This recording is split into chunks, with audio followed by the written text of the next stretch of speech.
The Foreign Secretary, Lord Cameron, has suggested Britain is ready to bring forward the moment when it formally recognises a Palestinian state. He told a reception at Westminster that the Palestinian people had to be given a political horizon to encourage peace in the Middle East. Well, let's get more on this. James Landale, our diplomatic correspondent, is here with me. Really interesting, these comments, James, and you were there listening to David Cameron. So just tell us more about how he framed this.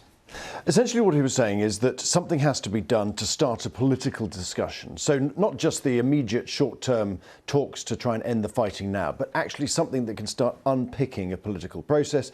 And his suggestion, one of the suggestions, he said, look, there are lots of preconditions. Hamas has to stop fighting, it has to be guaranteed no longer a threat, the leadership have to leave Gaza, etc.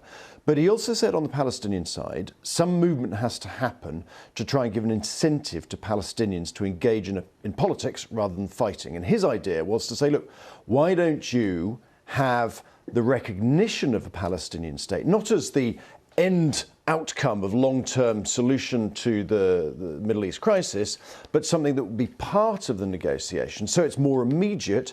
As he said, it provides a political horizon for Palestinians. Now, that is a change in the British position. The British position was always, we'll support, a two-state solution at some point. He's just saying, well, maybe we bring that earlier.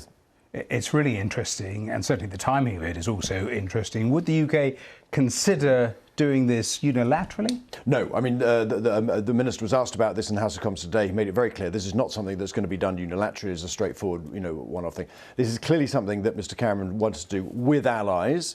But what he said, and it's certainly not going to happen tomorrow. There has been some criticism in the House of Commons about this. Some Conservative MPs have said, look, this whole idea would be rewarding Hamas for the atrocities of October 7th.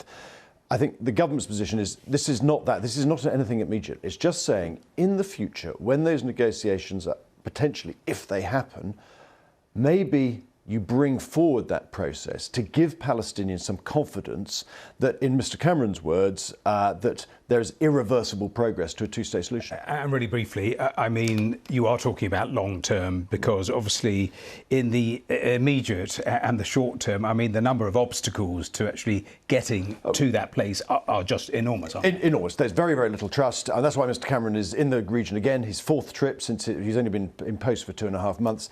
He's in Oman.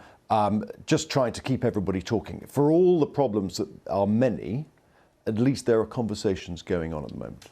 James Landale, thanks very much for taking us through that. Thank you.